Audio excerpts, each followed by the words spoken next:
നമസ്കാരം. കൃത്യസമയപ്പോഴേക്കും ഞാനിവിടെ ഹാജർ വെച്ചിട്ടുണ്ട്. ശാലിനി, അതെ, ഈ നിത്യയൗവനം എന്ന് പറഞ്ഞിട്ടൊരു ടേം കേട്ടിട്ടുണ്ടോ? കേട്ടിട്ടേ ഉള്ളൂ. അതെ, ഇന്നിപ്പോൾ റേഡിയോ മാംഗോ സ്പോട്ട്ലൈറ്റിൽ എൻ്റെ സീറ്റിൻ്റെ തൊട്ടടുത്തിരിക്കുന്ന ഗസ്റ്റിൻ്റെ മുഖത്തേക്ക് നോക്കുമ്പോൾ തന്നെ എനിക്ക് ആദ്യം വരണ ഒരു വാക്കാണിത്, ടേമാണിത്. നിത്യയൗവനം എന്നും പിന്നെ എവർഗ്രീൻ എന്നും. വൺസ് അപ്പോൺ എ ടൈം ഇദ്ദേഹം പോപ്പുലർ യൂത്ത് ഐക്കണൊക്കെ ആയിരുന്നു. കുഞ്ചാക്കോ ബോബനും ഹൃത്തിക് റോഷനും പ്രഭുദേവിക്കൊക്കെ മുന്നേ തന്നെ ഇടിവെട്ട് ഡാൻസ് സ്റ്റെപ്പ് ആയിട്ട് ശരിക്കും യൂത്തിന്റെ ഹാർട്ട് ട്രോബ് ആയിരുന്ന സാക്ഷാൽ Rahman. Welcome to my show. Thank U.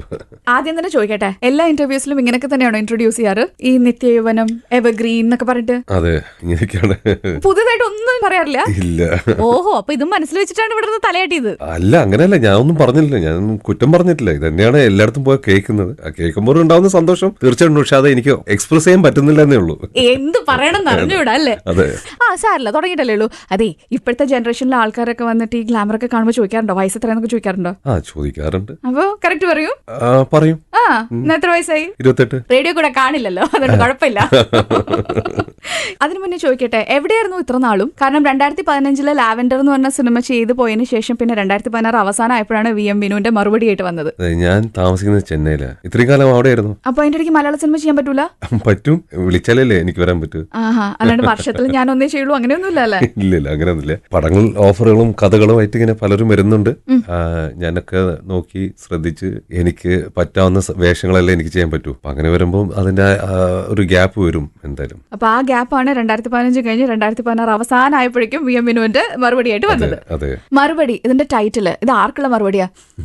നേരത്തെ പറഞ്ഞതുപോലെ എല്ലാവർക്കും ഒരു മറുപടിയാണ്.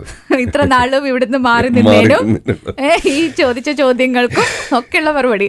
ബേസിക്കലി മറുപടി എന്ന സിനിമയുടെ കോൺസെപ്റ്റ് ഫാമിലി അറ്റാച്ച്മെന്റ്സും ഒക്കെ ഉള്ള ഒരു സിനിമയാണ്. നിങ്ങൾ ലൈഫിൽ ആർക്കും പറ്റാവുന്ന ഒരു, ഇപ്പൊ ഈ കഥയിൽ ഒരു കുടുംബത്തിന് പറ്റിയ ഒരു സംഭവമാണ്. അതിന് ഒരു ലേഡി പെർസ്പെക്റ്റീവിൽ നിന്നാണ് ഈ കഥ പറയുന്നത്. So it is more of ഒരു ലേഡി ഓറിയന്റഡ് കഥയിലൂടെയാണ് നമ്മളിത് കാണിക്കുന്നത് ഓഡിയൻസിനടുത്ത്. സത്യം പറയണമെങ്കിൽ it's more like women empowerment എന്നൊക്കെ പറയുന്നത് പോലെ ആണ് ഇതിന്റെ ഒരു മറുപടി. അപ്പൊ ഇന്നിപ്പോ റേഡിയോ മാംഗോ സ്പോട്ട്ലൈറ്റില് ഞാൻ ചോദിക്കുന്ന സകലമാന ചോദ്യങ്ങൾക്കും സത്യസന്ധമായിട്ടുള്ള മറുപടി തരുമല്ലോ? ശ്രമിക്കാം. ഉറപ്പ്? ഓർമ്മയിലുണ്ടെങ്കിൽ. ശരി, എന്നാ തുടങ്ങാം നമുക്ക്. അതെ, വളരെ കംഫർട്ട് സോണിലിരുന്ന് വർക്ക് ചെയ്യുന്ന ഒരാളാണോ ഞാൻ? ആണ്. കാരണം മറുപടി എന്ന് പറഞ്ഞ സിനിമ ഒരു ഫാമിലി മൂവിയാണ്. അപ്പൊ വളരെ നല്ലൊരു ഫാമിലി പേഴ്സൺ ആണെന്ന് പല സെലിബ്രിറ്റീസിന്റെ അടുത്തുനിന്ന് ഞാൻ കേട്ടിട്ടുണ്ട് റഹ്മാനെ കുറിച്ച്. അപ്പൊ നമുക്ക് അറിയുന്ന ഒരു സാധനം തന്നെ ചെയ്യുമ്പോൾ കുറച്ചുകൂടി നന്നായിട്ട് ചെയ്യാൻ അങ്ങനെ എന്തെങ്കിലും ഉണ്ടോ? ഫാമിലി പേഴ്സൺ ആക്കി പറയുന്നതാണോ? അല്ല, ഞാൻ സീരിയസ് ആയിട്ട് പറഞ്ഞതോ? അയ്യോ, അങ്ങനെ തോന്നിയോ? ഞാൻ സീരിയസ് ആയിട്ട് പറയുമ്പോ എക്സ്പ്രഷൻ വേറെ. നല്ലൊരു ഫാമിലി പേഴ്സൺ, നല്ല ഫാമിലി പേഴ്സൺ ആണോ? ആയിരിക്കണം തോന്നുന്നു. സാധാരണ എനിക്ക് ഭയങ്കര ജാടയാണെന്ന് എല്ലാവരും പറയുന്നത്. ഇത് തന്നെയാണ് മമ്മൂക്കിനെ കുറിച്ച് എല്ലാവരും പറയണെന്നാണ് മമ്മൂക്ക് പറഞ്ഞത്. അപ്പൊ മമ്മൂക്കി ഞാനും ഒരേ സ്വഭാവക്കാരനാണ്. നിങ്ങൾ രണ്ടുപേരും എവർഗ്രീനും ആണ്. മനസ്സ് അങ്ങനെ ആയതുകൊണ്ട്. അല്ല, ഈ പടം എടുത്തതിനെ കുറിച്ച് പറയൂ. അതുകൊണ്ടാണോ അങ്ങനെ കുറച്ചുകൂടി ഈസി ആയതുകൊണ്ടാണോ? ഈസി ആയതുകൊണ്ടല്ല, ഈ പടം ചെയ്യാനായിട്ട് കുറച്ചുകൂടി എളുപ്പമായിട്ട് തോന്നിയോന്ന്? റിയൽ ലൈഫായിട്ട് നമുക്ക് നന്നായിട്ട് റിലേറ്റ് ചെയ്യുമ്പോൾ എനിക്കിത് വളരെ എളുപ്പമായിട്ട് തോന്നി. കാരണം എന്ന് വെച്ചാൽ ഞാൻ ഈ സിനിമയിൽ എനിക്ക് 3 ഫേസസ് ഉണ്ട്. ഒന്ന് എന്റെ യൂത്ത്, അതായത് പ്രണയകാലം, പ്രണയിച്ചിരിക്കുന്ന ആ ഒരു ടൈം, കോളേജൊക്കെ കഴിഞ്ഞിട്ടുള്ള ഒരു അത്. പിന്നെ അത് കഴിഞ്ഞിട്ട് ഒരു നല്ല ഹസ്ബൻഡിന്റെ ഒരു ഇത്. പിന്നെ അത് കഴിഞ്ഞിട്ട് ഒരു നല്ല തകപ്പന്റെ ഒരു വേഷമാണ്. ഇതൊക്കെ എനിക്ക് കണക്ട് ചെയ്യാൻ പറ്റി. ഇതുകൊണ്ട് തന്നെയാണ് ഞാൻ ഇത് കഥ കേൾക്കുമ്പോൾ എനിക്ക് ഒരുപാട് കണക്ഷൻസ് ഉണ്ടായിരുന്നു ഈ കഥയുമായിട്ട്. സോ അതൊക്കെയാണ് കാരണം ഞാൻ ഈ പടത്തിൽ സമ്മതിച്ചു തന്നെ ചെയ്യാൻ. എത്ര നാൾ മുന്നേ അപ്പൊ ഇതിന്റെ സംവിധായകൻ ഈ കഥയായിട്ട് വന്നത്? ഒരു 3 മാസം മുമ്പ് ആയിരിക്കാമെന്ന് തോന്നുന്നു. പുള്ളിയുടെ അടുത്ത് ഫോണിലൂടെയാണ് ഈ കഥ പറയുന്നത്. ലൈറ്റ് ആയിട്ട് ജസ്റ്റ് ഇതിന്റെ ഒരു ലൈനും കാര്യം പറഞ്ഞപ്പോൾ എനിക്ക് പെട്ടെന്ന് എനിക്കത് കണക്ട് ചെയ്യാൻ പറ്റി. എനിക്ക് ഇഷ്ടപ്പെട്ടു. കാരണം അതിനു മുമ്പ് ഒരുപാട് പേരുടെ കഥകളൊക്കെ കേട്ടുകൊണ്ടിരിക്കുകയായിരുന്നു. പലരും ചോദിക്കുന്ന തമിഴിലും തെലുങ്കിലും ഒക്കെ ഒരുപാട് കഥകളും സിനിമകളും ക്യാരക്ടേഴ്സും വില്ലൻ വേഷങ്ങളും അല്ലെങ്കിൽ സാധാ ക്യാരക്ടേഴ്സും ഒക്കെ ചെയ്യുന്നുണ്ട്. എന്തുകൊണ്ട് മലയാളത്തിൽ ഇതൊന്നും ചെയ്യാത്തത്? എന്തിനാണ് ഈ ഗ്യാപ്പ്? അങ്ങനെയൊക്കെ പല അഭിപ്രായങ്ങളും പലതും കേൾക്കാറുമുണ്ട്. പിന്നെ ഇൻഡസ്ട്രിയിൽ നമ്മളൊരു വലിയൊരു സംവിധായകന്റെയോ അല്ലെങ്കിൽ വലിയൊരു പ്രൊഡ്യൂസറിന്റെ സിനിമ നമ്മൾ ഒഴിഞ്ഞു മാറുമ്പോൾ അത് സ്വാഭാവികമായിട്ട് ആ ആർട്ടിസ്റ്റിന്റെ മുകളിൽ ഒരു നെഗറ്റിവിറ്റി വന്ന് വീഴുന്നതാണ്. നീ ഇന്നാളുടെ പടം എന്തിനു റിഫ്യൂസ് ചെയ്തെന്നൊക്കെ. പക്ഷെ അതിനൊക്കെ ഒരു മറുപടി ആയിട്ടാണ് ഈ സിനിമ മറുപടി എന്നുള്ളൊരു സിനിമയിൽ കാണാം. മറുപടിയിൽ ബാക്ക് മാനേജർ എബി ആയിട്ട് വന്നിരിക്കുന്നത്. ഞാൻ സെലക്ട് ചെയ്ത് ചെയ്യുന്ന സിനിമകൾ ഒന്ന് ഫിൽട്ടർ ചെയ്ത് നല്ല സിനിമകൾ, നല്ല കഥകൾ, നല്ല കഥാപാത്രങ്ങൾ, എന്നെ കൊണ്ട് ചെയ്യാൻ പറ്റാവുന്ന കഥാപാത്രങ്ങൾ. ഇപ്പൊ നല്ല കഥ ആയതുകൊണ്ട് എനിക്ക് ചെയ്യാൻ പറ്റാത്ത ഒരു പൂപ്പിന്റെ ക്യാരക്ടർ തന്നാൽ എനിക്ക് ചെയ്യാൻ പറ്റും തോന്നുന്നില്ല, ഇല്ലേ? അല്ലെങ്കിൽ ഒരു കോളേജ് കുമാരന്റെ ക്യാരക്ടർ ആണെന്ന് പറഞ്ഞിട്ട് എന്റെ അടുത്ത് വന്നാലും ഇപ്പൊ എന്റെ ഈഗോ അത് സമ്മതിക്കില്ല. അല്ല, ഈഗോ സമ്മതിക്കായിരിക്കും, പക്ഷേ കാണുന്നവര് സമ്മതിക്കില്ല. അപ്പൊ വളരെ സെൻസിബിൾ ആയിട്ടുള്ള മൂവീസ് തെരഞ്ഞെടുത്തിട്ട് ആണ് ചെയ്യണേ. അത് ഉറപ്പിച്ചിട്ട് തന്നെ വന്നേക്കണത്. ഞാൻ എപ്പോ റഹ്മാനെ കാണുമ്പോഴും നല്ല വെൽ ഡ്രസ്ഡ് ആയിട്ട് നല്ല സെറ്റപ്പ് ആയിട്ട് കുട്ടപ്പനായിട്ട് വരാറ്. സ്വന്തമായിട്ട് ഡിസൈനർക്ക് ഉണ്ടോ? ഇല്ല, എന്റെ ഡിസൈനർ എന്റെ ഭാര്യയാണ്. ഷോപ്പിംഗ് ചെയ്യുന്നത് അവളാണ് എനിക്ക് വേണ്ടി. എന്തെങ്കിലും ഡ്രസ്സും പാന്റും ഷർട്ടും ഷൂവും വേണമെങ്കിൽ അവളാണ് മേടിച്ചു തരുന്നല്ലോ. ഇടയ്ക്കിടയ്ക്ക് ഡ്രസ് ഒക്കെ എടുത്തു തരും, അങ്ങോട്ടും എടുത്തു കൊടുക്കുകയൊക്കെ ചെയ്യും. ഇല്ല അല്ലേ? അതാണ് ഭർത്താവിന്റെ സ്വഭാവം കാണിക്കും. അല്ലെ, ഞാൻ സപ്പോസിങ് വെളിനാട്ടിലൊക്കെ പോയി കഴിഞ്ഞാൽ അതുപോലെ ചെയ്യും. മീൻസ് എന്തെങ്കിലുമൊക്കെ ഞാൻ ഒറ്റയ്ക്ക് പോവാണെങ്കിൽ ഒരു മേടിച്ചു കൊണ്ടുവരും. എന്ത് കൊടുത്താലോ കൂടുതൽ ഇഷ്ടം വൈഫിന്? അങ്ങനെയല്ല, അവൾക്ക് ഒന്നും കിട്ടാണ്ടിരിക്കുന്നതാണ് അവളുടെ ഇഷ്ടം. കാരണം വെച്ചാൽ എപ്പോഴും ഞാനിങ്ങനെ ഭയങ്കരമായിട്ട് ചെലവ് ചെയ്യുന്നു. ചിലപ്പം പെണ്ണുങ്ങൾക്കൊരു ഡ്രസ്സൊക്കെ മേടിക്കുമ്പോൾ 100% അവരുടെ ലൈക്കിങ്ങിലായിരിക്കില്ലല്ലോ. എന്തെങ്കിലുമൊക്കെ കുഴപ്പങ്ങളുണ്ടപ്പോ അതൊക്കെ ഓർത്തിട്ടാണ് അവൾ എന്നെ ചിലപ്പോൾ വഴക്ക് പറയാറ്. ഇഷ്ടപ്പെട്ടില്ല എന്നുള്ളതും പറയാനും വിഷമമുണ്ടാവായിരിക്കുമല്ലോ. ഇലക്കും മുള്ളിനും കേടില്ലാണ്ട് പറയാൻ വേണം. അതെ. ഏറ്റവും കൂടുതൽ കോൺഫിഡൻസ് തോന്നുന്നത് എങ്ങനെ ഡ്രസ് ചെയ്യുമ്പോഴാണ്? ഞാൻ എപ്പോ കാണുമ്പോഴേ ഈ ഒരു സ്റ്റൈൽ തന്നെ എപ്പോഴും കണ്ടിരിക്കണം. അതുകൊണ്ട് ഈ ചോദിക്കണേ. ഇവിടെ വരുന്നോണ്ട് കുറച്ച് ഡീസെന്റ് ആയിട്ട് ഡ്രസ് ചെയ്തെന്നുള്ളൂ. ആണോ? അല്ലെങ്കിൽ ഭയങ്കര മോശം ടീഷർട്ടും ഷോർട്സ് ഒക്കെ ഇട്ടിട്ടായിരിക്കും. കൂടുതൽ കോൺഫിഡൻസ് എന്ത് ഡ്രസ് ഇടുമ്പോഴാ? കോൺഫിഡൻസ് എനിക്ക് ജീൻസ് ആണ് താല്പര്യം. കാഷ്വൽസ് ആണ്, അല്ല ജീൻസ് ആണ് എനിക്ക് ഒരു കോൺഫിഡൻസ് വരുന്നതാണ്. പിന്നെ കളർ ബ്ലാക്ക്. ഡാർക്ക് കളേഴ്സാ പ്രിഫർ ചെയ്യണേ? എനിക്ക് എല്ലാ കളേഴ്സും ഇഷ്ടമാണ്, പക്ഷെ വാർഡ്രോബിന്റെ കാര്യത്തിൽ ഡാർക്ക് കളേഴ്സ് ആയിരിക്കും. അതുപോലെ അവാർഡ് ഫംഗ്ഷൻസിനൊക്കെ പോകുമ്പോ അപ്പൊ കോട്ടും സൂട്ടും ഒന്നും ഇല്ല? ഇടും. ബ്ലേസേഴ്സ് ഒക്കെ പിന്നെ വലിയ കളക്ഷൻ ഉണ്ട്. ഞാൻ മാത്രമാണല്ലോ ഇവിടെ ഈ അവാർഡ് ഷോവിനും പലപ്പോഴും വരുമ്പോഴൊക്കെ സൂട്ടും കോട്ടും ഇട്ട് നടക്കുന്നത്. ആണല്ലേ? ബാക്കി എല്ലാരും വരും ഷർട്ടും പാന്റും ഇട്ട് വരുമ്പോഴൊക്കെ. അതുകൊണ്ടാണ് എന്നെ ജാഡ എന്നൊക്കെ വിളിക്കുന്നത്. കോട്ടും സൂട്ടും ഇട്ടാലാണ് ജാട. ഷെയ്ഡ്സും കൂടി ഇടും. അതും കൂടി ഇടുമ്പോ പൂർത്തിയായി ജാടന്നുള്ള വിളി.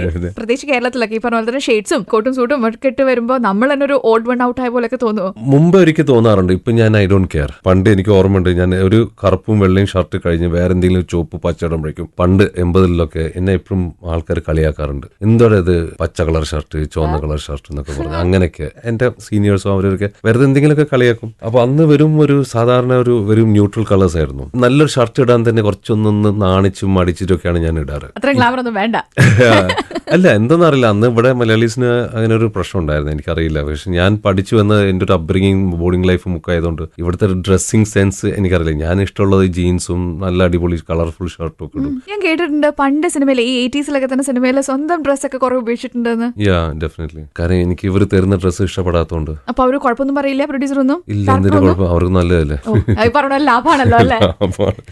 അപ്പൊ ഇപ്പൊ നമ്മള് ടിവിയിലൊക്കെ കാണുന്ന മിക്ക സിനിമകളിലും ഡ്രസ് അപ്പൊ അപ്പന ഡ്രസ് തന്നെയാണ് മോസ്റ്റ്ലി. അതിനായിട്ട് പർച്ചേസ് ഒക്കെ നടത്തുമോ? ഇല്ല, അങ്ങനെയൊന്നുമില്ല. എന്റെ സ്വന്തം ഡ്രസ്സസ്, ഞാൻ പേഴ്സണലായിട്ട് ഉപയോഗിക്കുന്ന ഡ്രസ്സസ്, ചിലപ്പോൾ നല്ല ഡ്രസ്സുകളൊക്കെ ഞാൻ ആ ക്യാരക്ടറിന് വേണ്ടി ഉപയോഗിക്കും. കുറച്ച് ഡ്രസ്സുകൾ എന്റേതായിരിക്കും, എന്റെ പേഴ്സണൽ ഡ്രസ്സസ് ആയിരിക്കും. എല്ലാ സിനിമയിലും അങ്ങനെ ഉണ്ടാവും? മിക്ക എല്ലാ സിനിമയിലും ഉണ്ടാവും. പൂർണ്ണമായിട്ടും സ്വന്തം ഡ്രസ്സ് മാത്രം ഉപയോഗിച്ച സിനിമകൾ ഉണ്ടായിട്ടുണ്ടോ? അങ്ങനെയല്ല. മീൻസ് എനിക്ക് നമ്മളൊരു ക്യാരക്ടർ ചെയ്യുമ്പോൾ, ഒരു മോഡേൺ ക്യാരക്ടേഴ്സ് ഒക്കെ ചെയ്യുമ്പോൾ നല്ല ചെത്ത് ഡ്രസ്സൊക്കെ വേണമെന്ന് പറയും ഡയറക്ടറും കഥ. പക്ഷെ എനിക്ക് എന്റെ കയ്യിൽ വരുമ്പോഴേക്കും ഓരോ നമ്മുടെ കോസ്റ്റ്യൂമർ തച്ച് വരുമ്പോഴേക്കും അതൊരു എനിക്കത് പുതുമ തോന്നുന്നില്ല. എനിക്ക് എന്തെങ്കിലും ഒരു വെറൈറ്റി തോന്നിക്കുന്ന രീതിയിൽ ചെയ്യാൻ പറഞ്ഞാൽ പോലും അവർക്ക് മനസ്സിലാവുന്നില്ല. അപ്പോഴാണ് ഞാൻ എന്റെ സ്വന്തം ഷർട്ടോ പാന്റോ ഇടുന്നത്. ഇപ്പൊ എവിടുന്ന ഷോപ്പ് ചെയ്യണൊക്കെ? ഇപ്പം പൊതുവെ ഞാൻ ഷോപ്പിലേക്കൊന്നും പോകാറില്ല. ചെന്നൈ തന്നെയാണ്.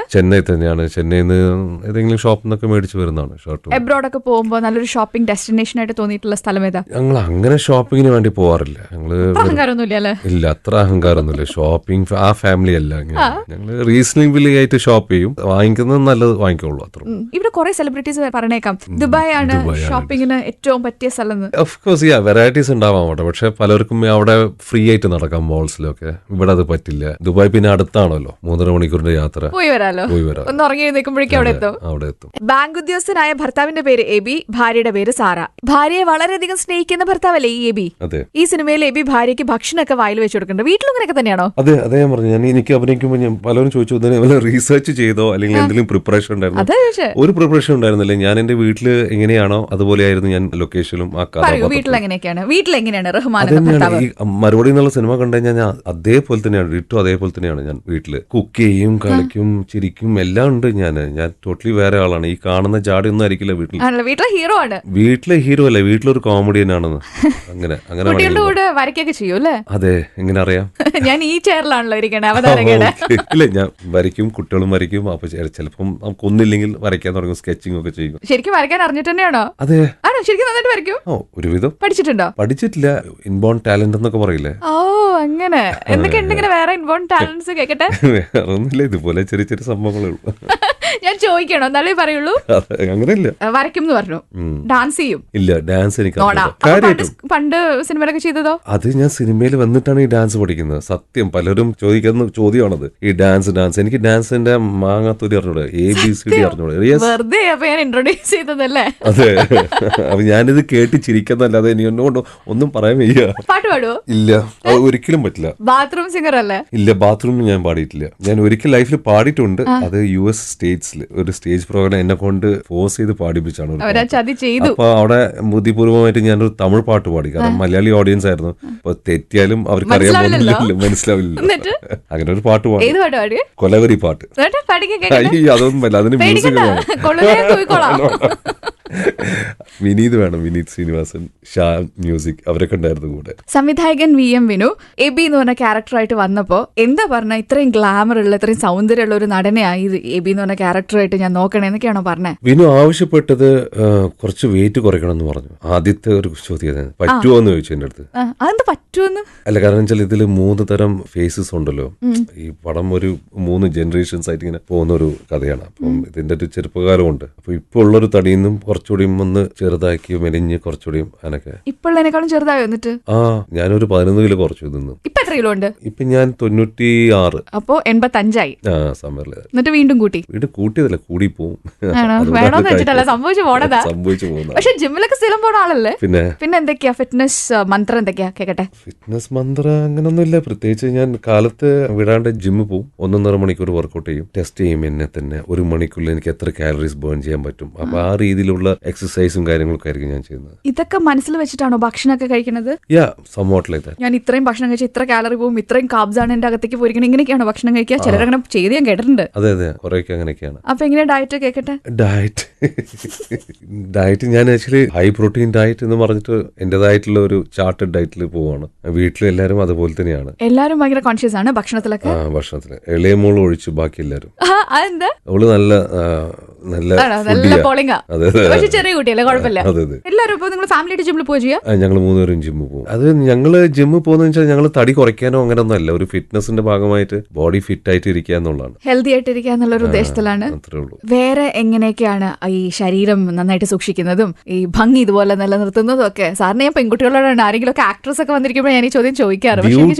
അങ്ങനെ ആരും നിലനിർത്താൻ പറ്റുമെന്ന് തോന്നുന്നില്ല. സിൻസ് ബ്യൂട്ടി എന്നൊക്കെ ഒരു ഇന്നർ ബ്യൂട്ടി, എല്ലാവരും ബ്യൂട്ടിഫുൾ ആണ്. മറ്റുള്ളവർ കാണുമ്പോൾ എന്നെക്കാളും ബ്യൂട്ടിയാണ് ഞാൻ തോന്നും. സോ അതങ്ങനെയല്ല. ഇറ്റ്സ് ജസ്റ്റ് ദാറ്റ് നമ്മുടെ വെയിറ്റിന്റെ കാര്യത്തിൽ, ഫുഡിന്റെ കാര്യത്തിൽ, യെസ്, ഫുഡ് നമ്മൾ ബാലൻസ്ഡ് ഫുഡ് കഴിക്കുന്നത് നല്ലതാണ്, നമ്മുടെ ഫേസിനും നല്ലതാണ്, എല്ലാത്തിനും നല്ലതാണ്. കുറച്ച് വയറൊക്കെ കൂടുമ്പോഴേക്കും ടെൻഷൻ ആവോ? പിന്നെ ടെൻഷൻ ആവും. അതൊരു ആക്ടർ ആയതുകൊണ്ടാണോ അതോ ജനറലി അങ്ങനെയാണോ? ആക്ടർ ആയതുകൊണ്ട്, ജോലിയല്ലേ, നമ്മൾ നന്നായി ഇരിക്കണം എന്നുള്ളത്. അപ്പോൾ ഓരോ സംവിധായകർ വന്നിട്ട് വെയിറ്റ് കൂട്ടണം, വെയിറ്റ് കുറയ്ക്കണം എന്നൊക്കെ പറയുമ്പോൾ ഇതൊരു ടെൻഷൻ ആണോ? അതായത് നമ്മുടെ ശരീരം അതനുസരിച്ച് ഇങ്ങനെ മെരുക്കിയെടുക്കുന്ന പറഞ്ഞാൽ ചിലർ കാര്യമൊന്നുമല്ലല്ലോ. ടെൻഷനാണ്, പക്ഷെ അങ്ങനെ ആരും ഇതുവരെ എന്റെ അടുത്ത് പറഞ്ഞില്ല. ആകെ പറഞ്ഞത് VM വിനു ആണ്. പക്ഷെ അതൊരു ക്യാരക്ടർ, അങ്ങനെ ഒരു ക്യാരക്ടർ കളിക്കാൻ വേണ്ടി. കാരണം ഞാൻ ഒരിക്കലും ആ ഒരു ടൈപ്പ് ഓഫ് ക്യാരക്ടർ എന്നെ കൊണ്ട് ചെയ്യാൻ പറ്റുമെന്ന് ഞാൻ ഒരിക്കലും ഇപ്പം ഈ കാലത്ത് ഞാൻ അങ്ങനെ ചിന്തിച്ചിട്ടില്ല. കാരണം എല്ലാവരും എന്നെ കാണുമ്പോൾ, റഹ്മാനെ കാണുമ്പോൾ പഴയ റഹ്മാനെയാണ് അവർ കാണാൻ ആഗ്രഹിക്കുന്നത്. അതൊരിക്കലും എനിക്ക് പറ്റില്ല. മീശല്ലാത്ത റഹ്മാൻ, ആ കോളേജ് കുമാരൻ, അതൊന്നും അവരുടെ ഒരു ആഗ്രഹങ്ങളും ഒക്കെയാണ് അവർ എന്നെ മെസ്സേജിലും ഫേസ്ബുക്കിലൊക്കെ ഇടുന്നത്. പക്ഷെ അതെനിക്ക് എന്നെ കൊണ്ട് ആവില്ല. ആൻഡ് പെട്ടെന്ന് ഇങ്ങനെ ഒരു കഥ വന്നപ്പോൾ വിനു ആദ്യം ആവശ്യപ്പെട്ടത് കുറച്ചൊന്ന് വെയിറ്റ് കുറയ്ക്കാൻ പറ്റുമോ എന്ന് ചോദിച്ചു. അപ്പൊ ഞാൻ അതിനെന്താ, അപ്പൊ എനിക്കൊരു ഗോളായി അതെന്തെങ്കിലുമൊക്കെ ചെയ്യണം എന്നുള്ളത്. അപ്പൊ അങ്ങനെയാണ് ആ ഒരു വാശി പുറത്താണ് ഞാൻ അത്രയും കിലോ കുറച്ചത്. വാശി കയറ്റി കഴിഞ്ഞാൽ എന്തും ചെയ്യാനുള്ള ഒരു മനക്കരുത്തുണ്ട്. അപ്പൊ റഹ്മാന് സിനിമ ഓഫേഴ്സിന് വേണ്ടിയിട്ട് കഥക് മുട്ടേണ്ടി വന്നിട്ടില്ല? യെസോനോ? യെസ്. വന്നിട്ടില്ല. എല്ലാം ഇങ്ങോട്ടേക്ക് വരായിരുന്നു ഇതുവരെ, ദൈവം സഹായിച്ചു. റഹ്മാനും മിസ്സായി പോയ സൂപ്പർ ഹിറ്റ് മൂവീസ് ഉണ്ടായിട്ടുണ്ട്. അതായത് നമ്മൾ മിസ് ചെയ്ത പടം പിന്നീട് സൂപ്പർ ഹിറ്റ് ആയി പോയിട്ടുണ്ട്. നമ്മൾ നോ പറഞ്ഞ പടം മലയാളത്തില് ഞാൻ ഒരിക്കലും വിചാരിക്കാത്ത ഒരു പടമാണ്. അതെങ്ങനെ ഹിറ്റായി എന്നുള്ളതാണ് ഇപ്പോഴും എനിക്കൊരു എത്തും പിടിയും കിട്ടിയിട്ടില്ല. അതെ, പടം എങ്ങനെ ഹിറ്റായി ഏത് പടാ പറയത്തില്ല. ഇത് മൈക്ക് ഓഫ് ചെയ്തിട്ട് പറയോ? ഞാൻ പറയാം. ശരി. Your first celebrity crush? My first celebrity crush Padmini Kolhapure. ഒന്നുമില്ല, അവളെ പണ്ടത്തെ സിനിമകളൊക്കെ കാണുമ്പോൾ ലവ് സ്റ്റോറീസ് ഒക്കെ കണ്ട് അങ്ങനെ മയങ്ങി പോയ ഒരു. ഇതൊക്കെ ഏത് പ്രായത്തില്? സ്കൂൾ പഠിച്ചോണ്ടിരിക്കുമ്പോ. അതിനുശേഷം നമ്മൾ സ്റ്റാർ ആയതിനു ശേഷം അങ്ങനെ സെലിബ്രിറ്റി ക്രഷ് ഉണ്ടായിട്ടുണ്ടോ? ശ്രീദേവിനെ നേരിട്ട് കണ്ടിട്ടില്ലേ? പിന്നെ അപ്പൊ ഒരു ഫാൻ മൊമെന്റ് ഉണ്ടാവില്ലേ? ഞാൻ പറഞ്ഞു, എനിക്ക് ഭയങ്കര ഇഷ്ടമാണ്. അറിയാം, ശ്രീദേവിക്ക് അറിയാം. ആക്ച്വലി എനിക്ക് ശ്രീദേവിന്റെ കൂടെ ഒരു, ഞാൻ പറഞ്ഞില്ല, എന്റെ ഒരു ആദ്യത്തെ തമിഴ് പടം ഹിന്ദിയിലേക്ക് ആക്കാൻ വേണ്ടി. അപ്പൊ ശ്രീദേവി ആയിരുന്നു ഹീറോയിൻ. അപ്പോഴാണ് എനിക്ക് കെ ബാലചന്ദ്രന്റെ പുതു അർത്ഥങ്ങൾ ഓഫർ വന്നത്. ഭയങ്കര സങ്കടമായോ?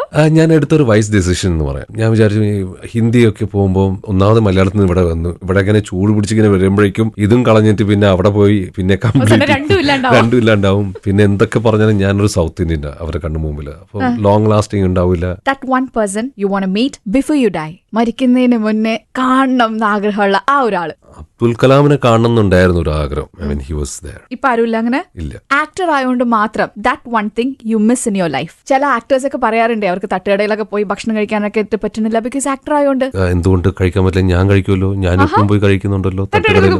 പിന്നെ പുട്ടും കടലയും പുട്ടും മീൻകറിയും ഈ തട്ടുകടയിൽ തന്നെ. ബസ്സിലൊക്കെ യാത്ര ചെയ്യോ? ബസ്സിൽ ഓഫ്കോഴ്സ് യാത്ര ചെയ്യാൻ പറ്റുന്നില്ല, ഒരു തിരക്കും. പിന്നെ ഏത് ബസ് എങ്ങോട്ടാ പോകുന്നു എനിക്ക് അറിയുന്നില്ല. പക്ഷെ ഓട്ടോയിൽ ഞാൻ അടുത്ത് പോകും. അത് ഇവിടെയാണോ കേരളത്തിലാണോ അതോ കേരളത്തിലും എവിടെയായാലും? അപ്പൊ ആൾക്കാർക്ക് കൂടില്ലേ? കൂടിയാൽ അങ്ങനെ കൂടിയാൽ എന്താ? So what is there? എന്തെങ്കിലും അപ്പൊ ലൈഫിൽ മിസ് ചെയ്യാത്ത ഉണ്ടോ? അപ്പൊ ഒന്നുമില്ലേ? എല്ലാം ചെയ്യണ്ട, ഒരു സാധാരണ ആള് ചെയ്യണ എല്ലാ കാര്യങ്ങളും നമ്മൾ ചെയ്യണ്ട്. എല്ലാം ചെയ്യുന്നുണ്ട്. എന്നാ ചോദിക്കട്ടെ, ആക്ടർ ആയതുകൊണ്ട് മാത്രം one thing you cherish in your life. Cherish. You enjoy because you are an actor. I enjoy the love, the fans. I enjoy the sneham.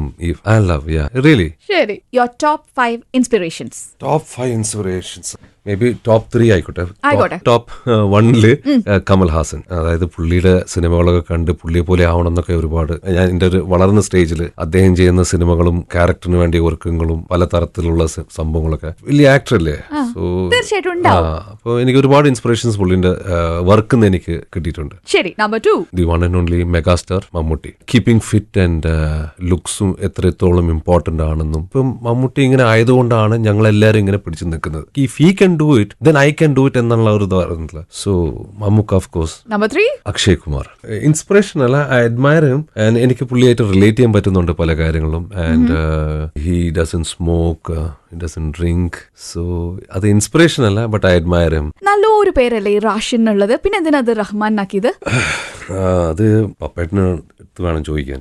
കൂടെ സമയത്ത് സാർ പേര് എന്താ വെക്കേണ്ടെന്ന് ചോദിച്ചപ്പോ റഷ്യൻ ആയിരുന്നു അന്ന്. എന്നെ പുള്ളിയാണ് എന്നെ വിളിക്കുന്നത് റഷ്യൻ. പിന്നെ ഡയറക്ടർ രഞ്ജിത്ത്, ഇവരൊക്കെയാണ് കുറച്ച് പേരുണ്ട് ഇൻഡസ്ട്രിയിൽ എന്നെ റഷ്യൻ എന്നുള്ള പേരിൽ വിളിക്കുന്നത്. പക്ഷെ പുള്ളി പറഞ്ഞു റഷ്യൻ കുറച്ചുകൂടി വെസ്റ്റേണൈസ്ഡ് ആയതുകൊണ്ട് റഹ്മാൻ എന്ന് പറയുമ്പോൾ കുറച്ചുകൂടി ഒരു മെജസ്റ്റിക് ആയിട്ട് എന്റെ സെർ പേരാണ് റഹ്മാൻ.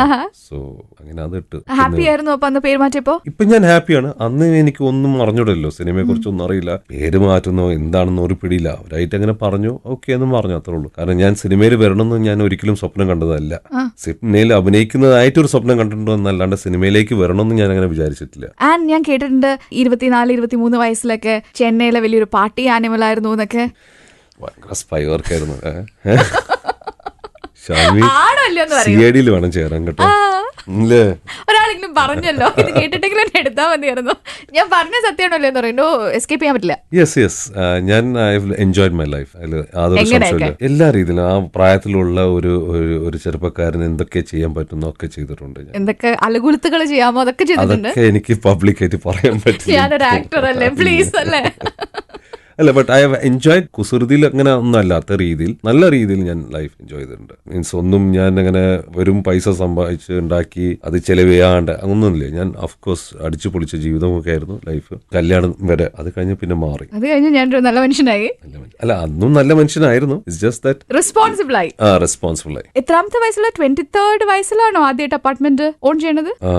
യെസ്, ചെന്നൈയില്. 23ാമത്തെ വയസ്സിലാണ്. സ്വന്തമായിട്ട് അത്രയും കാശ് ഫുൾ കൊടുത്തിട്ട്? അതെ.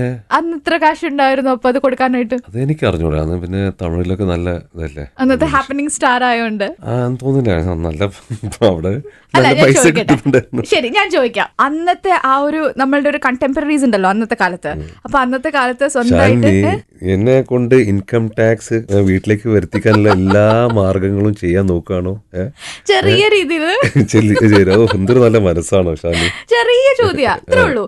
23 വയസ്സിൽ സ്വന്തമായിട്ട് ഒരു അപ്പാർട്ട്മെന്റ് ചെന്നൈയിലൊക്കെ ഉണ്ടാക്കുക എന്ന് പറഞ്ഞാൽ ചിലർ കാര്യമാണോ? അപ്പൊ വേറെ ആർക്കെങ്കിലും ഉണ്ടായിരുന്നു അതുപോലെ? ഉണ്ടാവായിരിക്കാം, എനിക്കറിയില്ല. ഒരുപാട് പേർക്ക് വീടുണ്ടായിരുന്നു. എനിക്ക് ഫ്ലാറ്റ് അല്ലേ, സ്വന്തമായിട്ട് വീടുകൾ മേടിച്ചവരുണ്ട്. ഞാൻ സ്വന്തമായിട്ട് ഒരു ഫ്ലാറ്റേ മേടിച്ചിട്ടുള്ളൂ. എന്നാലും ഇത്ര കുഞ്ഞു പ്രായത്തില് 23rd ഇപ്പോഴത്തെ 23 വയസ്സിലെ കുട്ടികൾക്ക് ഒരു ഇൻസ്പിറേഷൻ ആയിക്കോട്ടെ.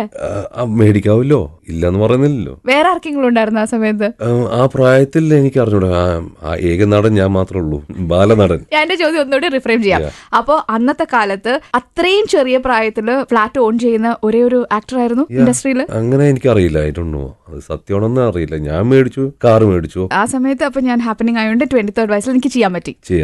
തെലുങ്കില് വേറെ പേരിലായിരുന്നു അഭിനയിച്ചിരുന്നത്? അല്ല, തെലുങ്കിലും റഹ്മാൻ തന്നെയാണ്. അത് ഹ ഇല്ല, രഘുമാൻ എന്നാ അവര് വിളിക്കുക. ഇപ്പൊ ഷോർട്ട് രഹു ലൈക്ക് ഇപ്പം പറയുന്നത് കമൽ ഹാസൻ എന്ന് പറയുന്നത് കമലഹാസൻ, സുഹാസിനി. അപ്പൊ ആ ഗാ കൂ ആണ് വരുന്നത്, ഹാ മാത്രം ഇല്ല അവിടെ.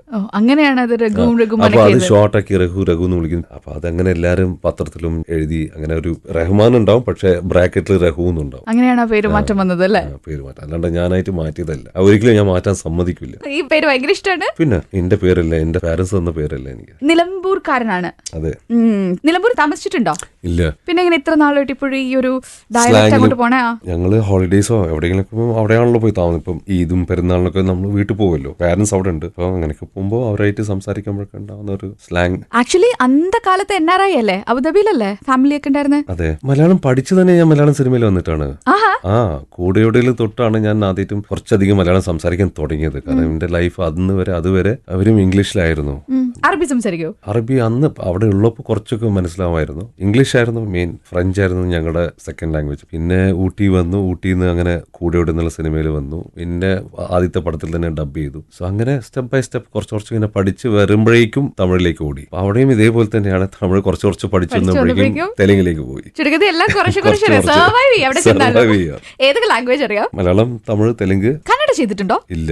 ഹിന്ദി ചെയ്തിട്ടുണ്ടോ? ഹിന്ദിന്നും ഓഫർ വന്നിരുന്നു. ആ സമയത്താണ് എനിക്ക് കെ ബാലചന്ദ്രന്റെ ഓഫർ വന്ന പുതു അർത്ഥം. ഹിന്ദി അറിയോ, സംസാരിക്കാൻ അറിയോ? ഒരുവിധം കച്ച് കുറച്ച് മനസ്സിലാവും. അതിന്റെ ഭാര്യ കച്ചായതുകൊണ്ട് അവള് തെറി പറഞ്ഞൊക്കെ വേഗം പഠിച്ചു. വേണ്ട കാര്യങ്ങളൊക്കെ പഠിച്ചു വെച്ചിട്ടുണ്ട്, പറഞ്ഞ മനസ്സിലാവണല്ലോ. ഇത്രയും ഭാഷകൾ അറിയാന്ന് പറഞ്ഞു. ആദ്യത്തെ പടം സ്വന്തമായിട്ടാണ് ഡബ് ചെയ്തത്. എന്നിട്ട് എന്ത് ഇടയ്ക്ക് വെച്ചിട്ട് വേറൊരാളെ ഡബ് ചെയ്യാനായിട്ട് ആശ്രയിച്ചത്? ആദ്യത്തെ പടത്തിൽ നിന്ന് ഞാൻ ആ ക്യാരക്ടറിന് വേണ്ടിയാണ് പപ്പേട്ട എന്നെ കൊണ്ട് ഡബ് ചെയ്യിപ്പിച്ചത്. പക്ഷെ എന്റെ ഇംഗ്ലീഷ് ഒരു മംഗ്ലീഷ് ആയിരുന്നു. കാരണം ഒരുപാട് ഇംഗ്ലീഷ് ഒക്കെ ചേർന്നിട്ടുള്ള ഒരു മലയാളമായിരുന്നു. ആൻഡ് പഠിച്ചു വരുന്നതേ ഉള്ളൂ. അത് കഴിഞ്ഞിട്ട് പിന്നെ ഞാൻ തമിഴിലേക്ക് പോയി. അപ്പൊ തമിഴ് വന്നു എന്റെ തിരിച്ചു ഒരു മലയാളം സിനിമ ചെയ്യുമ്പോൾ. അങ്ങനെ ഉണ്ടായിരുന്ന ഒരു പ്രശ്നങ്ങളൊക്കെ ഉണ്ടായിരുന്നു. പിന്നെ ഡബ് ചെയ്യാമെന്നുള്ള ഒരു കോൺഫിഡൻസ് വന്നപ്പോഴേക്കും എന്താ പ്രശ്നം എന്ന് വെച്ചാൽ, ഞാൻ ചിലപ്പോൾ ഇവിടെയും അവിടെയുമായിട്ട് ഞാൻ ഇങ്ങനെ ഓടി ഷൂട്ടിങ്ങിനൊക്കെ. അപ്പൊ അവിടെ ചില സമയത്ത് എനിക്ക് ഇവിടെ ഡബിങ്ങിന്റെ ഡേറ്റ് ഫിക്സ് ചെയ്യുമ്പോൾ എനിക്ക് വരാനുള്ള ഒരു അസൗകര്യം ഉണ്ടായിരുന്നു. സോ അങ്ങനെ അവർ വെയിറ്റ് ചെയ്യുമ്പോൾ പിന്നെ അവര് അങ്ങ് വിട്ടു പോകുന്നതാണ്. ബിക്കോസ് എന്റെ വോയിസ് രജിസ്റ്റർ അല്ലാത്തത് കൊണ്ട് അവര് വേറെ ആരോ വെച്ചിട്ട് ഡബ് ചെയ്യിപ്പിക്കും. ഇവിടെ ചിലപ്പോൾ ട്രാക്ക് എടുത്ത് വെക്കും. പിന്നെ എനിക്ക് ഈ തമിഴ് പടങ്ങളൊക്കെ ചെയ്യുമ്പോൾ ഞങ്ങൾ ചിലപ്പം എബ്രോഡും അവിടെയൊക്കെ ആയിരിക്കും, സ്ഥലത്തുണ്ടാവില്ല, സ്റ്റേഷനിലുണ്ടാവില്ല. അങ്ങനെയൊക്കെ 1-2 സിനിമയിൽ എനിക്ക് ഡബ് ചെയ്യാൻ പറ്റാണ്ടായി പോയി. അപ്പൊ ഇങ്ങനെ ഓടി നടന്ന് അഭിനയിക്കുമ്പോൾ ഒരു വർഷം എത്ര സിനിമയ്ക്ക് ചെയ്യുമായിരുന്നു എല്ലാ ലാംഗ്വേജിലും ആവറേജ്? അന്ന് എനിക്ക് 5 തിയേറ്ററിലും 5 പടങ്ങളുണ്ടായിരുന്നല്ലോ ഇവിടെ റിലീസ്. 20 ഒക്കെ ഉണ്ടായിരുന്നോ? 20 ഒന്നും ആയി. 15, 10. ഐ തിങ്ക് ആരോ എന്റെ അടുത്ത് ഇടയ്ക്ക് ഒരു വർഷത്തിൽ 18 സിനിമ ഞാൻ ചെയ്തു എന്ന് പറഞ്ഞിട്ടുണ്ട്. ആരോ എന്റെ കണക്ക് നോക്കി പറഞ്ഞു ഒരു വർഷത്തിൽ 18 സിനിമ ചെയ്തിട്ടുണ്ടെന്ന്. എനിക്കറിയില്ല, ഞാൻ കൗണ്ട് ചെയ്തിട്ടില്ല. 23 വയസ്സിൽ അപ്പാർട്ട്മെന്റ് വാങ്ങിച്ചത്. ഈ പറയുന്ന പോലെ ഞാൻ അത്രയും ബാങ്ക് ഡെപ്പോസിറ്റ് ഒന്നും ചെയ്തിട്ടില്ല. പൈസ ഒന്നും കിട്ടുന്ന കാശ് ഞാൻ സേവ് ചെയ്തു ഇല്ല, സേവ് ചെയ്തിട്ടില്ല, കളഞ്ഞു കുളിച്ചു. അതെ, ആണോ? വണ്ടർഫുൾ. 80s യുവാക്കളുടെ ഹാർട്ട് ത്രോബ് ആയിരുന്നു, അതില് സംശയമൊന്നുമില്ലല്ലോ. സമ്മതിച്ചോ? കുഴപ്പമില്ല, ഞാൻ പറഞ്ഞു. ഇനി യെസ് അങ്ങോട്ട് പറഞ്ഞാൽ മതി. യെസ് ഓർണോ പറഞ്ഞാൽ മതി. ചോദ്യം ചോദിച്ചാ ഒന്നുകൂടി. 80s യുവാക്കളുടെ ഹാർട്ട് ത്രോബ് ആയിരുന്നു. ആണോ? ഞാൻ എങ്ങനെ പറയാനാ എന്നെ കുറിച്ച്? എനിക്കറിയോ? കുറെ പെൺകുട്ടികൾ കളഞ്ഞിട്ടുണ്ട്. ആണോ? ഓക്കെ. എന്തൊരു വിനയോ. ശരി, ചോദിക്കട്ടെ, അന്ന കാലത്ത് ഭയങ്കര ക്രേസി ആയിട്ടുള്ള ഫാൻസ് ഒക്കെ ഉണ്ടായിട്ടുണ്ടോ? ഫാൻസ് ഉണ്ടായിരുന്നു. ക്രേസി ഏത് ലെവലിലാണെന്ന് എനിക്കറിയില്ല. ചില ആക്ടേഴ്സ് ഒക്കെ പറഞ്ഞിട്ടുണ്ട് ഈ ബ്ലഡിലൊക്കെ എഴുതി ലെറ്റേഴ്സ് ഒക്കെ വരും, അങ്ങനെയൊക്കെ വന്നിട്ടുണ്ടോ? അങ്ങനെ വന്നിട്ടുണ്ട്. ശരിക്കും? ഓ, പിന്നെന്തൊക്കെ വന്നിട്ടുണ്ട്? അതായത് ചോദിച്ചാൽ ക്രേസി ആയിട്ടുള്ള ഫാൻസ്. ക്രേസി പലതും ഉണ്ട്. ഒരുപാട് ലവും സൂസൈഡ് അറ്റംപ്റ്റ് ഒക്കെ പറഞ്ഞിട്ടൊക്കെ ഇങ്ങനെയുള്ള ബ്ലാക്ക് മെയിലിംഗ് ഒക്കെ ഉണ്ടായിരുന്നു. പിന്നെ ഏറ്റവും വലിയൊരു ഫാനിന്റെ ഒരു ശ്രീലങ്കൻ ഫാൻ ഉണ്ടായിരുന്നു എനിക്ക്. ഇതൊക്കെ ആഫ്റ്റർ മാരേജ് ആണ് ഞാൻ കൊച്ചിനെ പരിചയപ്പെടുന്നത്. പിന്നെ പരിചയപ്പെട്ടതിന് ശേഷമാണ് എനിക്കൊരു മോള ഉണ്ടായി, ഒരു കൊച്ചുണ്ടായി. മൂത്താളുടെ പേരാണ് എന്റെ ആ ഫാന്റെ പേര് ഞാൻ ഇട്ടിരിക്കുന്നത്, റുഷ്ദ. കാരണം അത്രയും മാത്രം എന്നെ ആ കൊച്ച് ആ ഫാൻ എനിക്ക് ഒരുപാട് അപ്പൊ എന്തോ തിരിച്ചു കൊടുക്കണമെന്ന് വെച്ചിട്ട് ഞാൻ എന്റെ മോളുടെ പേര് ഋഷി നട്ടു. അതാ ഫാനിന് അറിയൂ? പിന്നെ ഇപ്പൊ അറിയാലോ. ഞങ്ങള് നല്ല ഫാമിലി ഫ്രണ്ട്സും ഒക്കെയാണ്. ഓസ്ട്രേലിയയിലാണ് ഇപ്പം അവർ താമസിക്കുന്നത്. കല്യാണം കഴിഞ്ഞു. പുള്ളിക്കാരത്തേക്ക് ഒരു മോനുണ്ടായി, എന്റെ പേരിട്ടിരിക്കുന്ന റഷ്യൻ. ഇപ്പോഴും കോൺടാക്ട് ഉണ്ട്? വല്ലപ്പോഴൊക്കെ വിളിക്കാറുണ്ട്. ഇപ്പോഴത്തെ ആക്ടേഴ്സിന്റെ അടുത്ത് ഞാനങ്ങനെ ഫാൻസ് ഉണ്ടോ എന്ന് ചോദിച്ചാൽ തന്നെ FB-ലെ കാര്യമൊക്കെ പറയും. അന്ന കാലത്ത് അങ്ങനെയല്ലല്ലോ. ആൾക്കാർ കഷ്ടപ്പെട്ട് ആക്ടേഴ്സിന്റെ വീട് തപ്പിപ്പിടിച്ച് വരികയൊക്കെ ചെയ്യും. അങ്ങനെയൊക്കെ വരികയൊക്കെ ചെയ്യായിരുന്നോ? വീട്ടിലേക്ക് ഞാൻ വീട്ടിലുണ്ടായിട്ട് വേണ്ട, കാരണം ഞാൻ അന്നൊക്കെ 24 hours ഷൂട്ടിംഗ് ആണല്ലോ. ഷട്ടിൽ അടിക്കായിരുന്നു. കാലിക്കറ്റ്, കൊച്ചി, താമസിച്ചിരുന്നൊക്കെ പല ഹോട്ടൽസിലും ഒരു 5 ദിവസം 10 ദിവസം അവിടെ 10 ദിവസം അവിടെ അങ്ങനെയൊക്കെ ആയിരുന്നു. അല്ലെങ്കിൽ ചിലപ്പോൾ ഒരു ഹോട്ടലിൽ തന്നെ ഒരു 10-30 ദിവസം ഉണ്ടാവും. 3-4 പടങ്ങൾ ഇങ്ങനെ ചെയ്തും അങ്ങനെയൊക്കെയായിരുന്നു. ഒരു TV സീരിയൽ പോലെ ആയിരുന്നു ആ സമയത്തൊക്കെ. അപ്പം ആവറേജ് ഒരു ദിവസം എത്ര ലെറ്റേഴ്സ് കിട്ടുമായിരുന്നു? ഫാൻ മെയിൽസ് ഒക്കെ ഞാൻ അധികം എൻജോയ് ചെയ്തത് ആദ്യത്തെ 2-3 സിനിമയ്ക്ക് ശേഷമായിരുന്നു. കാരണം അന്ന് പിന്നെ ഇടയ്ക്കിടയ്ക്ക് ഒരു ഗ്യാപ്പ് വരും. അപ്പൊ ഞാൻ നിലമ്പൂർ പോകും. അങ്ങനെ അപ്പൊ അവിടെ ഒരുപാട് മെയിൽസ് വരാറുണ്ട്. വീട്ട് അഡ്രസ്സിലേക്കാണല്ലോ വരുന്നത് മെയിൽസ് ഒക്കെ. ഹോട്ടൽസിലേക്ക് നിലമ്പൂരിലെ വീട്ടിലേക്ക്. അപ്പൊ അങ്ങനെയായിരുന്നു. അപ്പൊ ഒരുപാട് ഫാൻസ് വരുന്നു. അപ്പൊ ആദ്യത്തെ കുറെ ഒരു 500-ഓളം ഞാൻ തിരിച്ച് റിപ്ലൈ ചെയ്തിട്ടുണ്ട്. സീരിയസ്ലി? ഫോട്ടോ ഒക്കെ വെച്ച് അന്നത്തെ ഒരു സ്റ്റൈലായിരുന്നല്ലോ, ഫോട്ടോ വിത്ത് ലവ് റഹ്മാൻ എന്നൊക്കെ പറഞ്ഞിട്ട് മെയിൽ ചെയ്ത് അതുപോലെയൊക്കെയുള്ള ഫോട്ടോസ്. പിന്നെ അത് ഒരുപാടായിപ്പോയി, നമുക്ക് ഹാൻഡിൽ ചെയ്യാൻ പറ്റുന്നില്ല. കാരണം ഇതിങ്ങനെ ചാക്കായിട്ട് വരില്ലേ. ചാക്കിലൊക്കെ വരുമോ? ഇൻഡസ്ട്രിയിലെ കണ്ടംപററീസ് ആയിട്ട് നമ്മൾ സംസാരിക്കുമ്പോൾ അറിയാലോ നമുക്ക് എത്ര കിട്ടുന്നുണ്ട്, മറ്റുള്ളവർക്ക് എത്ര കിട്ടുന്നുണ്ട്. അപ്പൊ സ്വന്തം അറിവിൽ നമുക്കായിരുന്നു അപ്പൊ ഏറ്റവും കൂടുതൽ അങ്ങനെ ഫാൻസ് ഉണ്ടായിരുന്നു, ഇങ്ങനെ ലെറ്റേഴ്സ് ഒക്കെ കിട്ടിയിരുന്നത്? എനിക്കറിയില്ല Shalini, I don't think so. ഞാൻ അങ്ങനെയൊന്നും ശ്രദ്ധിക്കാറില്ല. എല്ലാവർക്കും നടക്കുന്ന പോലെയാണ് എനിക്കും കിട്ടുന്ന ഫാൻസ് മെയിൽസ്. ഓഫ്കോഴ്സ് എനിക്ക് ഇത്ര ആണെങ്കിലും മമ്മൂക്കൊക്കെ എത്ര ഉണ്ടാവും, മോഹൻലാലിന് എത്ര ഉണ്ടാവും. ബാക്കിയുള്ള ലാംഗ്വേജസിൽ ഈ ആൾക്കാർ കൂടുതലല്ലേ സെറ്റിലേക്ക് പോകുമ്പോൾ മേക്കപ്പ് മാനും അസിസ്റ്റന്റും ഒക്കെ ആയിട്ട്? അതെ, സ്വന്തമായിട്ട് മേക്കപ്പ് മാനൊക്കെ ഉണ്ട്. അതൊരു ആവശ്യമാണല്ലോ സിനിമയിൽ. നമ്മളൊരു ക്യാരക്ടർ ചെയ്യുമ്പോൾ ക്യാരക്ടറിനനുസരിച്ച് മേക്കപ്പ് ഇടണമല്ലോ. അല്ലാണ്ട് ഗ്ലാമറിന് വേണ്ടി മേക്കപ്പ് ഇടുന്നല്ല, ആ ക്യാരക്ടറിന് വേണ്ടി മേക്കപ്പ് ഇടുന്നതാണ്. അപ്പൊ പണ്ട് തൊട്ടേ ഉണ്ടോ? പണ്ടില്ലല്ലേ, അതിപ്പം തമിഴിലേക്ക് പോയതിനു ശേഷം വന്നൊരു ശീലമാണത്. നമ്മൾ ഈ നാടോടുമ്പോൾ നടുവേടണമെന്നാണല്ലോ. മാനേജർ ഉണ്ടോ? മാനേജർ വേണമല്ലോ. വേറെ എന്തൊക്കെയുണ്ട് കേക്കട്ടെ? അസിസ്റ്റന്റ് ഉണ്ട്. എത്ര അസിസ്റ്റന്റ്സ് ഉണ്ട്? ഒരാള്. പിന്നെ ഒരു കോസ്റ്റ്യൂമർ ഉണ്ട്, കോസ്റ്റ്യൂമർ അസിസ്റ്റന്റ്. ശരി. അപ്പൊ ഒരു പടയായിട്ടാണ് വരാറ് സെറ്റിലേക്കൊക്കെ ആവശ്യമുണ്ടെങ്കിൽ. അതിപ്പോ മലയാളത്തിലില്ല, തമിഴിലാണ് ഞാൻ അതൊക്കെ ചെയ്യുന്നത്. മലയാളത്തിൽ വരും ഒരു മേക്കപ്പ് മാനും ഒരു അസിസ്റ്റന്റുമായിട്ട് വരുള്ളൂ. അധികം മേക്കപ്പിന്റെ ഇതല്ല. മേക്കപ്പ് ചില സമയത്ത് നമുക്ക് ചില ക്യാരക്ടറിനോ സീനനുസരിച്ചുള്ള മേക്കപ്പ് ഒക്കെ വേണ്ടി വരും. അപ്പം അതിന് വേണ്ടി കൊണ്ടുവരുന്നതാണ്. ചില സമയത്ത് ഞാൻ സ്വന്തമായിട്ട് മേക്കപ്പ് ഇടും. അതൊക്കെ അറിയാം. ഞാൻ സ്വന്തം ഒന്നുമില്ല, കാരണം ആണുങ്ങൾക്ക് മേക്കപ്പ് ഇടാൻ അധികം ഇടാറില്ല. ജസ്റ്റ് ലൈറ്റ് ആയിട്ട് എന്തെങ്കിലുമൊക്കെ ടച്ച് ചെയ്ത് പോകുന്നല്ലാതെ. അപ്പൊ ഈ മേക്കപ്പ് ഐറ്റംസ് ഒക്കെ വാങ്ങിക്കാനൊക്കെ ചെയ്യണേ?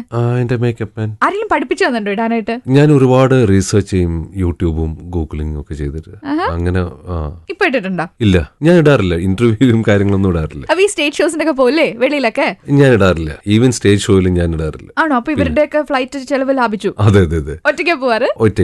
സ്റ്റേജ് ഷോ ഞാൻ അങ്ങനെ പ്രൊഡ്യൂസറിനോ അല്ലെങ്കിൽ സ്പോൺസറൊന്നും ബുദ്ധിമുട്ടിക്കാറില്ല. ഒറ്റയ്ക്ക് വന്ന ഒറ്റയ്ക്ക് കാശ് വാങ്ങിച്ചു ഒറ്റയ്ക്ക് പരിപാടി ചെയ്ത് ഒറ്റയ്ക്ക് പോരും. വേറെ ഒന്നുമില്ല, മേക്കപ്പ്മാന്റെ കാശ് എനിക്ക് കിട്ടുമല്ലോ. വേറെ എന്തെങ്കിലും ബിസിനസ് ചെയ്യണ്ടോ? സാധാരണ ആക്ടേഴ്സ് അങ്ങനെയാണല്ലോ. ഇല്ല, ചെയ്യുന്നില്ല. ഒരു ചെറിയ ബിസിനസ് തുടങ്ങിയിരുന്ന ഇടയില്, പക്ഷെ അത് നിർത്തി. എന്ത് പറ്റിയാ നിർത്തിയേ? അത് ഞങ്ങൾ 4 പാർട്ട്നേഴ്സ് ആയിരുന്നു. അപ്പം ചെറിയൊരു ഫ്രിക്ഷൻ വന്നു. അടിപിടിയാവുന്ന മനസ്സിലായി, പേര് ചീത്തയാവുന്ന മനസ്സിലായി, നിർത്തി. ഇനി എന്തെങ്കിലും ചെയ്യാനായിട്ട് എന്തെങ്കിലും ഉദ്ദേശിക്കണ്ടോ? കാരണം എല്ലാ ആക്ടേഴ്സും ആക്ട്രസസ് ഒക്കെ ഇപ്പോഴത്തെ ഒരു ട്രെൻഡായി മാറിയേക്കാണ്. ആക്ടിംഗ് ഉണ്ട്, അത് കൂടാണ്ട് വേറെ എന്തെങ്കിലും ഒന്ന് ചെയ്യാന്നുള്ളത് ഉണ്ട്. ഒരുപാട് പ്ലാനുകളുണ്ട്, പക്ഷെ അതൊന്നും നടപ്പിലാവട്ടെ എന്നിട്ട് പറയാം. മറുപടിയില് ഒരു ബാങ്ക് എംപ്ലോയി അല്ലേ? അതെ. സിനിമയിൽ വന്നില്ലായിരുന്നെങ്കിൽ എന്താവുമായിരുന്നു? എഞ്ചിനീയർ ആവുമായിരുന്നു. എഞ്ചിനീയറിംഗ് പഠിക്കാനാണ് താല്പര്യം? അതെ. എന്നിട്ട് എന്താ പഠിച്ചത്? പഠിച്ചില്ല. 12th നിർത്തി. വണ്ടർഫുൾ. അത് കഴിഞ്ഞിട്ട് പഠിക്കണം തോന്നിയിട്ടേ ഇല്ല? അപ്പൊ ഇല്ല, അന്ന് പിന്നെ സിനിമയിലും വന്നല്ലോ, അപ്പൊ തിരക്ക് കൂടി പോയി.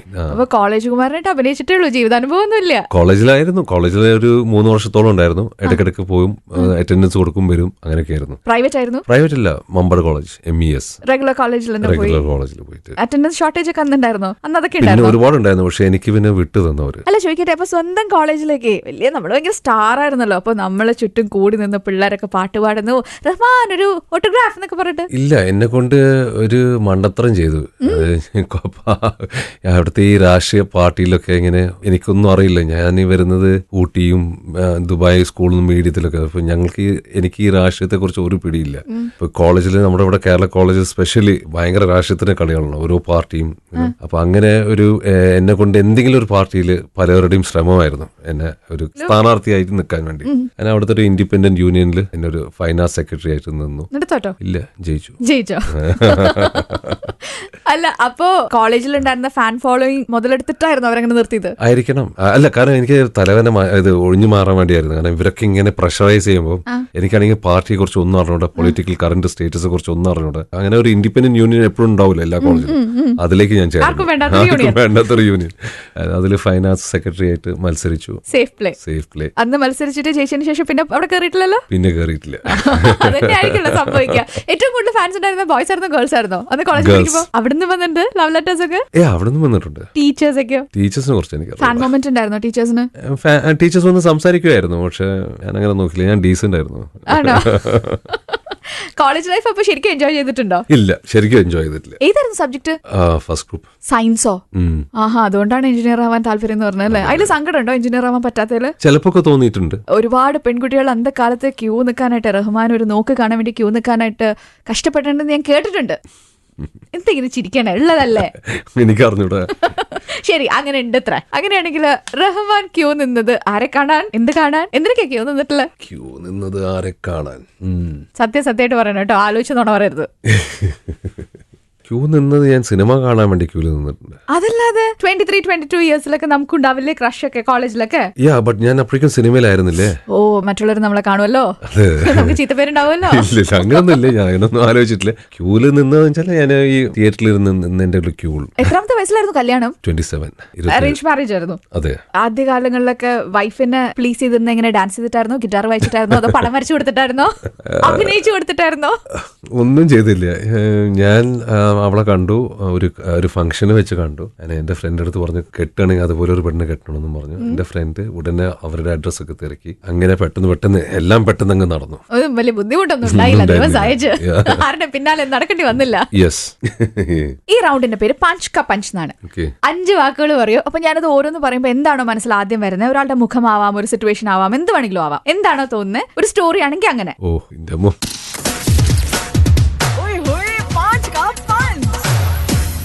One man show. Shah Rukh Khan. ആഹാ, പുള്ളി വൺ മാൻ ഷോ ആണ്. അതെ അല്ലേ? ആണോ? എനിക്കറിഞ്ഞൂടാണോ? ആണ്, ബിക്കോസ് പുള്ളി ഒറ്റയ്ക്ക് വന്ന് ഒരു ഷോമാനായി അങ്ങനെ വലിയ ആളായില്ലേ. അത് ശരിയാട്ടോ. അത് മാത്രല്ല, ഈ സ്റ്റേജ് ഷോസിലൊക്കെ വന്നാലും പിന്നെ വേറെ ആരിരുന്നാലും പുള്ളിനെ മാത്രം എല്ലാവരും കാണുള്ളൂ. അതെ. സ്റ്റേജിൽ വന്നാലും എവിടെ പോയാലും ആ സ്റ്റേജ് ക്യാപ്ചർ ചെയ്യാനുള്ളതും പിന്നെ സ്ക്രീനിലായാലും ശരി. പിന്നെ പുള്ളി നല്ലൊരു ബിസിനസ് മാനൊക്കെയാണ്. സിനിമയിൽ ഒരുപാട് ബിസിനസ് ചെയ്തിട്ടാണ് ഈ പൊസിഷനിലേക്ക് എത്തിയിരിക്കുന്നത്. ഒരു കലാകാരനുമായിട്ടും ഒരു നല്ല ബിസിനസ് മാനുമായിട്ടാണ് ഞാൻ പുള്ളി കാണുന്നത്. വളരെ ബ്രില്യന്റ് ആണ്. അതെ, വളരെ ബ്രില്യന്റ് ആയിട്ട്. കണ്ടിട്ടുണ്ടോ ഷാറുഖ് ഖാനെ? പിന്നെ സംസാരിച്ചിട്ടുണ്ട്. ഓ യെസ്. ആഹാ, കുറെ സ്റ്റാർസിനെ കണ്ടിട്ടുണ്ടല്ലേ? ഇപ്പോ ഹോളിവുഡിൽ കണ്ടിട്ടുണ്ടോ? ഇല്ല, ഹോളിവുഡിൽ കണ്ടിട്ടില്ല. ബോളിവുഡ് വരെ എത്തിയിട്ടുണ്ട്. സാരല്ല, നമുക്ക് ഇനി സമയമുണ്ടല്ലോ. അടുത്ത ചോദ്യം ചോദിക്കട്ടെ. Motor cycle. ലവ്. എന്താ? കാരണം മോട്ടോർ സൈക്കിൾ എന്ന് പറയുമ്പോൾ ഒരു ഫ്രീഡം എക്സ്പ്രസ് ചെയ്യുന്ന ഒരു തരം ഫീലിംഗ് ആണ്. പൊതുവെ ഞാൻ ഒരുപാട് മലയാളം സിനിമയിലോ അല്ലെങ്കിൽ പണ്ടത്തെ സിനിമകളിലൊക്കെ അധികം പ്രണയിക്കുമ്പോഴും മരം ചുറ്റിയും ചെയ്യുമ്പോഴൊക്കെ എന്റെ പോക്കും വരവൊക്കെ ബൈക്കിന് മുകളിലാണ്. ചിലപ്പോൾ ഒരു ബൈക്കിൽ നിന്നായിരിക്കും സോങ് തുടങ്ങുന്നത്, പിന്നെ ഡാൻസ് സ്റ്റെപ്പ് തുടങ്ങും, പിന്നെ ആ പാട്ടിന്റെ അവസാനം വീണ്ടും ബൈക്കിലായിരിക്കും. പിന്നെ ബൈക്കിൽ കിട്ടുന്ന ഒരു ഫ്രീഡം ഒക്കെ ഒരു ഭയങ്കര സംഭവം തന്നെ. ഒരു കാറിന്റെ അകത്ത് ഇരിക്കുന്ന പോലെയല്ല ബൈക്കിലിരിക്കുന്നതിന്, പറന്ന് ഫീല്, കാറ്റ് മുഖത്തടിക്കുന്നത്. അത് ഏത് പ്രായത്തിലും സത്യം പറയണെങ്കിൽ ഞാൻ ഇപ്പോഴും ബൈക്ക് ഓടിക്കുന്നുണ്ട്. സ്വന്തമായിട്ട് ബൈക്കില്ല, ഞാൻ ബൈസൈക്കിളാണ് ഇപ്പോൾ ഉള്ളത് സ്വന്തമായിട്ട്. ബൈക്ക് മേടിക്കാനുള്ള ഒരു ആഗ്രഹത്തിലിരിക്കുക. കാർ എത്രണ്ട്? ഞാൻ ഇൻകം ടാക്സ് വീട്ടിൽ വരുത്തിക്കും. കാർ അടുത്തത് സൂട്ട്കേസ്. ഹോളിഡേ. അപ്പൊ തന്നെ സൂട്ട്കേസ് പാക്ക് ചെയ്ത് പോകും. അതെ, സൂട്ട്കേസ് പാക്ക് ചെയ്യുമ്പോൾ നമുക്ക് ഭയങ്കര ഇതല്ലേ. ഹോളിഡേസ് ഒക്കെ പോകുമ്പോൾ ഞങ്ങളൊക്കെ സൂട്ട്കേസ് പാക്ക് ചെയ്യുന്നത് ഭയങ്കര മിടുക്കന്മാരാ. വീട്ടിലൊക്കെ വളരെ ലിമിറ്റഡ് ആണ്. ഞാൻ എപ്പോഴും മക്കളെ പറയും ലൈറ്റ് പാക്കിംഗ്, പക്ഷെ പാക്ക് ചെയ്യണം. എല്ലാം ലെസ് ലഗേജ്, മോർ കംഫർട്ട്. ആരാ സൂട്ട്കേസ് പാക്ക് ചെയ്യാറ്? എല്ലാരും കൂടി ചേർന്ന ഒരു ആഘോഷമാണോ? അല്ല, ഞാൻ പറച്ചിലേ ഉള്ളൂ. വൈഫാണ് ചെയ്യുന്നില്ല. നമ്മളവിടുന്ന് ഉപദേശിക്കും. ക്രേസ് എന്ന് പറയുമ്പോഴോ? Craze. What are you crazy about? Deepika Padukone. Seriously? ഭയങ്കര ക്രഷാ. ഏത് പടം തൊട്ട്? കാണുന്ന എല്ലാ പടത്തിലും. പിന്നെ ചുറ്റുള്ള ഒന്നും കാണൂല? ദീപികനെ കണ്ട? ഇല്ല. ഭാര്യ വന്നാലും കാണൂല? ഭാര്യക്ക് വരെ അറിയാം. അവള് കളിയാക്കും, ഞാൻ അവളെ കളിയാക്കും. അവള് അക്ഷയ് കുമാർ എന്ന് പറഞ്ഞ് എന്നെ കളിയാക്കും. ശരി, മദ്രാസ്. AVM studios. അതെന്താ? നമ്മളൊക്കെ പണ്ട് ഇവിടെ തമിഴ് സിനിമകളൊക്കെ കാണുമ്പോൾ തിയേറ്ററിൽ നിന്ന് AVM സ്റ്റുഡിയോയുടെ ഗേറ്റും അതിന്റെ ലോഗോ ഒക്കെ കാണുമ്പോൾ ഇതിങ്ങനെ മെഡ്രാസ് എന്നൊക്കെ കാണുമ്പോൾ അപ്പൊ എന്റെ മൈൻഡിലൊക്കെ അന്ന് മെഡ്രാസ് എന്ന് പറഞ്ഞാൽ ഇതാണ് സംഭവം, ഈ ഗ്ലോബ് ഈ ഇതൊക്കെ കാണുന്നത്, ലോഗോ കാണുന്നതൊക്കെ. അപ്പൊ അതാണ് ആദ്യം. അപ്പൊ ഞാൻ മെഡ്രാസിൽ ചെന്നപ്പോൾ ഞാൻ ആദ്യം പോയി ഇതാണ് എന്റെ മുന്നിലിരുന്ന് കണ്ടത്. തൃപ്തി വരുത്തി.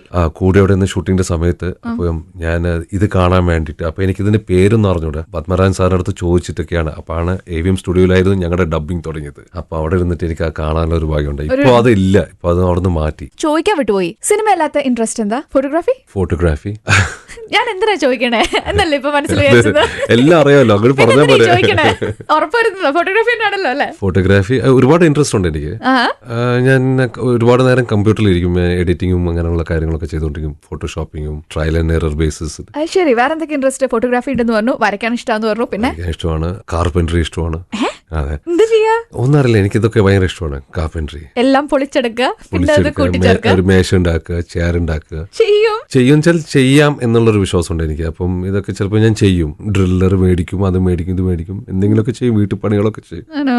സ്വന്തമായിട്ട് ലൈറ്റ് ഒക്കെ ഫിക്സ് ചെയ്യും. കൂടാതെ ഗെയിംസ്, കളികൾ, സ്നൂക്കർ പ്ലെയർ ആണ്. കോമ്പറ്റീഷനൊക്കെ പങ്കെടുത്തിട്ടുണ്ട്. State level, Tamil Nadu state level. പിന്നെ I think these are the normal things. Dance എന്താ പഠിക്കായിരുന്നത്? ഡാൻസ് ഇൻബോൺ ടാലന്റ് ആയതുകൊണ്ട് അങ്ങ് അല്ലല്ല, ഞാൻ അങ്ങനെ പഠിക്കാണ്ടിരുന്നതല്ല. സിനിമയ്ക്ക് അങ്ങനെ എന്നെ സംബന്ധിച്ച് അത്ര പഠിക്കേണ്ട കാര്യമൊന്നും ഇല്ലായിരുന്നു. പറയാൻ പറ്റില്ല, ചിലപ്പോ കുറച്ചും കൂടി പഠിച്ചിരുന്നെങ്കിൽ ഒരു അന്നത്തെ ഒരു ഹൃത്തിക് റോഷനൊക്കെ ആയിരുന്നെങ്കിലോ.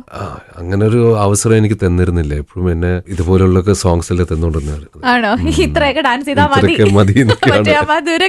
അതൊക്കെ മതി.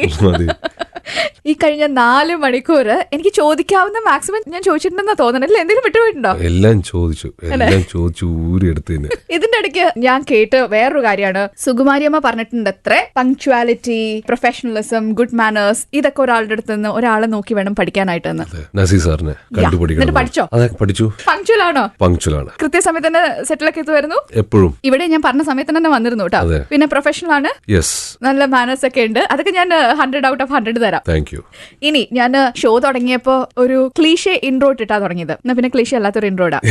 നമ്മള് പ്രേം നസീർ സാറിനെയാണ് നിത്യഹരിത നായകൻ എന്ന് പറയുന്നത്. പക്ഷെ ഈ തമിഴിലൊക്കെ ദളപതി, ഇളയ ദളപതി എന്നൊക്കെ വിളിക്കണ പോലെ നമുക്ക് മലയാളത്തിൽ ഇതുവരെയും ഇളയ നിത്യഹരിത നായകൻ ഉണ്ടായിട്ടില്ല. അതുകൊണ്ട് ഞാൻ ആ പദം തന്നങ്ങടെ അലങ്കരിക്കുക. ഇപ്പോഴും നല്ല ഗ്ലാമർ ആയിട്ട് ഇത്ര നേരം സംസാരിച്ചിട്ട് ഒട്ടും ക്ഷീണല്ലാണ്ട് നല്ല സ്റ്റൈലാണ്. ഞാനൊക്കെ ഇവിടെ ചപ്രപ്പറയായിട്ട് ഇരിക്കണേ. അപ്പൊ അപ്പുറത്തെ ചിരിച്ച് സ്മാർട്ടായിട്ടൊക്കെ ഇരിക്കുന്നതുകൊണ്ട് നിത്യഹരിത നായകൻ നമ്പർ 2 തന്നെയാണ് കേട്ടോ. Thank you so much. അപ്പൊ ഇനിയുള്ള ഈ പടം മറുപടി എന്ന് പറഞ്ഞ സിനിമ 100 days ഓടിയിട്ട് ഒന്നുകൂടി എനിക്ക് അങ്ങോട്ട് വിളിച്ച് കൺഗ്രാജുലേറ്റ് ചെയ്യാനൊക്കെ അവസരം എനിക്കുണ്ടാവട്ടെ. Thank you Shalini. സത്യം പറയുകയാണെങ്കിൽ ഞാൻ പറയുന്നതിനെക്കാട്ടിലും ഷാലിനിയാണ് ഒരുപാട് സംസാരിച്ചത്. ചോദ്യം ചോദിച്ചതും ഉത്തരം പറഞ്ഞതും ഷാലിനിയാണ്. ഞാൻ തന്നെ ചോദിച്ചു, ഞാൻ തന്നെ ഉത്തരം പറഞ്ഞു. അതെ, എന്നെ കുറിച്ച് നന്നായി റിസർച്ച് ചെയ്തിട്ടുണ്ട്. Wonderful interview. ഞാൻ ഭയങ്കരമായിട്ട് എൻജോയ്